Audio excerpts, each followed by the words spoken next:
ನನ್ನ ಹೆಸರು ವಿನುತಾ ಬಾಗೇವಾಡಿ ಅಂತಂದು, ಓಕೆ, ಹುಬ್ಳಿಯಿಂದ. ಮಾತಾಡಿ ಮಾತಾಡಿ. ಹ. ಇವಾಗ ದೇವಸ್ಥಾನಕ್ಕೆ ಹೋಗ್ತಾರಲ್ಲ ಮೇಡಮ್, ದೇವಸ್ಥಾನಕ್ಕೆ ಹೋಗೋದು ಇವಾಗ ಒಂದು ನಡೆದಂತ ಸಂಗತಿ ಕರೆಕ್ಟ್ ಆಗಿ ಇರೋ ಅಂತದ್ ಹೇಳ್ತಾ ಇದ್ದೀನಿ. ನಡೆದಿದ್ದು ಅನುಭವಿಸಿದ್ದನು ಇದೆ.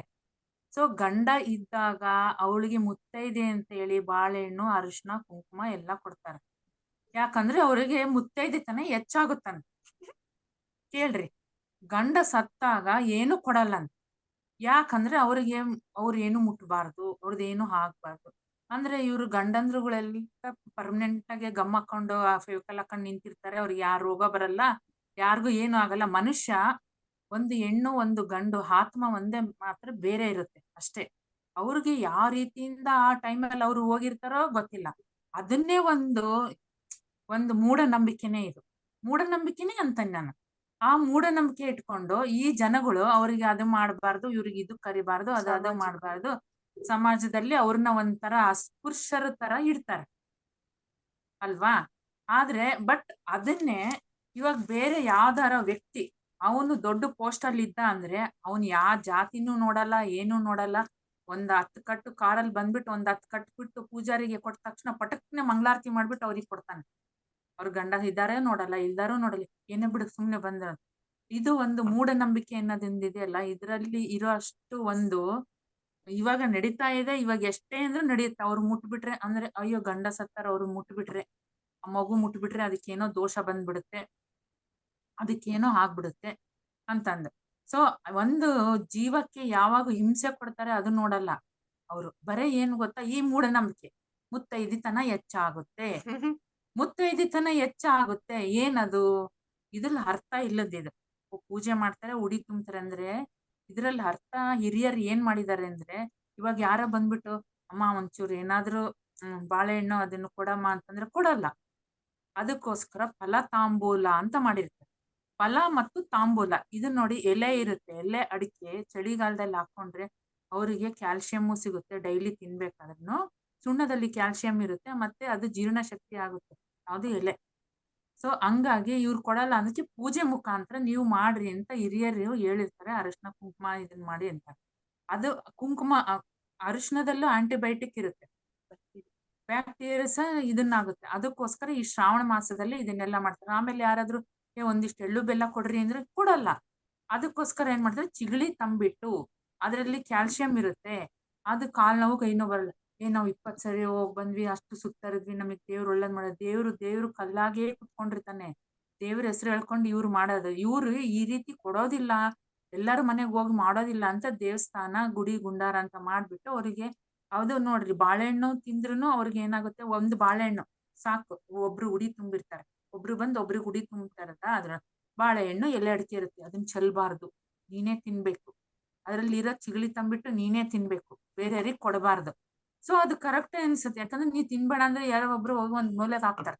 ಬಟ್ ಇದನ್ನ ತಿಂದ ತಕ್ಷಣ ಅವ್ರಿಗೆ ಶಕ್ತಿ ಬಂದಂಗ ಆಗುತ್ತೆ. ಅದನ್ನೇ ಏನ್ ಮಾಡ್ಬಿಡ್ತಾರೆ, ನನ್ಗ ಅದರಿಂದ ಮಹಿಮೆ ಆಯ್ತು, ಇದರಿಂದ ಮಹಿಮೆ ಆಯ್ತು.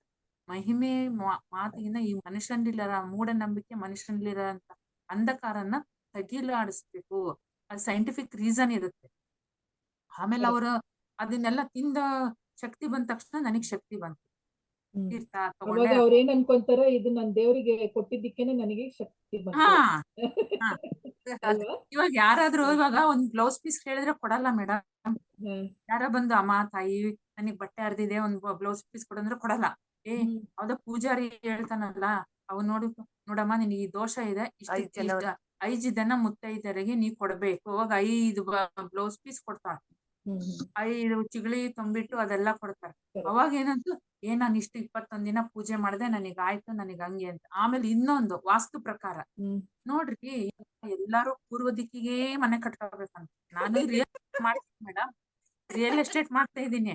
ಸೊ ಅಂದ್ರೆ ದಕ್ಷಿಣ ದಿಕ್ಕಿಗಿರೋ ಮನುಷ್ಯರೇ ಅಲ್ವಾ ಅಂದೆ ನಾನು. ಈ ರಿಯಲ್ ಫ್ಯಾಕ್ಟ್ ನಡೀತಾ ಇದೆ. ಅವ್ರಿಗೆ ಹೇಳಿದ್ರಲ್ಲ ದಕ್ಷಿಣ ದಿಕ್ಕು ಅಂತ, ಆದ್ರೆ ನೀವು ತಮಿಳುನಾಡಿಗೆ ಕೇರಳಗೆ ಹೋದ್ರೆ ದಕ್ಷಿಣ ದಿಕ್ಕಿನ ಮನೆಗಳಿಗೆ ಹೆಚ್ಚಿನ ಬೇಡಿಕೆ ಇರೋದು. ಯಾಕಂದ್ರೆ ಅವ್ರನ್ನ ನಾವು ರಾಕ್ಷಸರು ಅಂತೀವಿ, ಅವರು ಲಂಕಾ ಕಡೆ ಮುಖ ಮಾಡ್ತಾರೆ. ಹಾಗೆ ಏನು ಇಲ್ಲ. ದಕ್ಷಿಣ ಕಡೆ ಯೂಶಲಿ ಹಳ್ಳಿಗಳಲ್ಲಿ ಸ್ಮಶಾನ ಅದೆಲ್ಲ ಇರೋದು ದಕ್ಷಿಣ ದಿಕ್ಕಿನಲ್ಲೇ. ಆ ಯಮನ ದಿಕ್ಕು ಅಂತ ಕೂಡ ಕರೀತಾರೆ ಅದಕ್ಕೆ. ಅಲ್ಲಿಂದ ಯಾಕಂದ್ರೆ ನಮ್ಗೆ ಇಂಡಿಯಾದಲ್ಲಿ ಸೌತ್ ಆ ಕಡೆಯಿಂದ ಎಲ್ಲಾ ಕಲ್ಮಶಗಳನ್ನ ಹೊತ್ತು ತಂದು ಬಾಗಿಲೆಲ್ಲ ಹಾಕ್ತದೆ.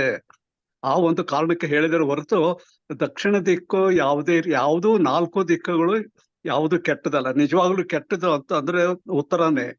ಯಾಕಂದ್ರೆ ನಿಮ್ಗೆ ಮ್ಯಾಗ್ನೆಟಿಕ್ ಫೀಲ್ಡ್ ಇರೋದು ಆ ತರ. ನೀವು ಉತ್ತರಕ್ಕೆ ನೀವು ತಲೆ ಮಾಡಿ ಮಲಗಬಾರದು ಅಂತ ಹೇಳ್ತಾರೆ. ಯಾಕಂದ್ರೆ ಅದು ಮೈನಸ್ ಪ್ಲಸ್ ಪ್ಲಸ್ ಅದು ಮ್ಯಾಗ್ನೆಟಿಕ್ ಫೀಲ್ಡ್ ವರ್ಕ್ ಆಗ್ತದೆ. ಹಾಗಂದಾಗ ದಕ್ಷಿಣ ಎಷ್ಟೋ ಬೆಟರ್ ಅಲ್ವೇ? ಅದೆಲ್ಲ ಏನಿದೆ. ಈಗ ಒಂದು ಫ್ಲಾಟ್ ಅಂತ ಅಂದ್ರೆ ಒಂದು ರೂಫ್, ಅದರಲ್ಲಿ 500 ಮನೆಗಳಿಗೆ ಒಂದೇ ರೂಫ್ ಇದ್ದಾಗ it will be treated as one roof. ಆಗ ನೀವು ಒಂದೊಂದು ಅಪಾರ್ಟ್ಮೆಂಟ್ಗೆ ಒಂದೊಂದು ಫ್ಲಾಟ್ಗೆ ನೀವು ಯಾವ ರೀತಿ ವಾಸ್ತು ತೋರಿಸ್ತೀರಿ?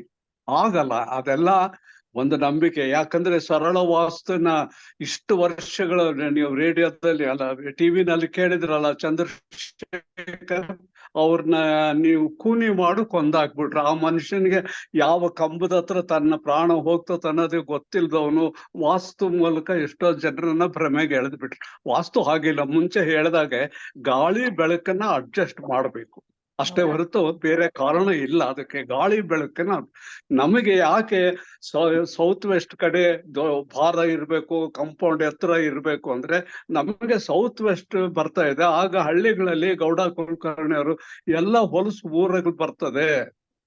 ಆದ ಕಾರಣ ಅದು ಬಲವಾದ ಗೋಡೆ ಇರಬೇಕು, ಗಾಳಿನ ತಡ್ಕೊಳ್ಳೋಕೆ ಇರಬೇಕು, ಹೊಲಸು.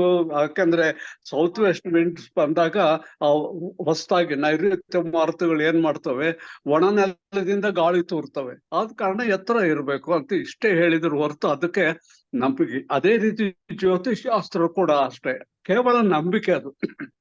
ಜ್ಯೋತಿಷ್ ಶಾಸ್ತ್ರದಲ್ಲಿ ಅದನ್ನ ಎಕ್ಸ್ಪ್ಲಾಯ್ಟ್ ಮಾಡ್ತಾರೆ. ಯಾಕೆ 27 ನಕ್ಷತ್ರಗಳೇ ಬೇಕು? ಕೋಟ್ಯಾಂತರ ನಕ್ಷತ್ರಗಳಿಲ್ವೇ? ಆ 27 ನಕ್ಷತ್ರಗಳಲ್ಲಿ ಒಳ್ಳೇದು ಕೆಟ್ಟದ್ದು ಯಾಕೆ ಬೇಕು? ಅಶ್ವಿನಿ ಭರಣಿಯಿಂದ ಹಿಡಿದು ರೇವತಿ ನಕ್ಷತ್ರವರೆಗೆ 27ನೇ ಆರಿಸ್ಕೊಳ್ರಿ. ಅದರಲ್ಲಿ ನಕ್ಷತ್ರ ಪುಂಜಗಳು, ಮೃಗಶಿರ ನಕ್ಷತ್ರ ಒಂದು ಗ್ರೂಪು, ಯಾವ ನಕ್ಷತ್ರಕ್ಕೆ ಹೇಗೆ. ಯಾವಾಗ ನೀವು ವರಾಹ ಮೀರನ್ನು ಆತನು ಬಂದನು, ಆತನು ಒಂದೊಂದು ರಾಶಿಗೆ ಇದು ಒಂದು ನಕ್ಷತ್ರಕ್ಕೆ 4 ಪಾದಗಳು 4 ಚರಣಗಳು ಅಂತ ಇಟ್ಟಿದ್ದ.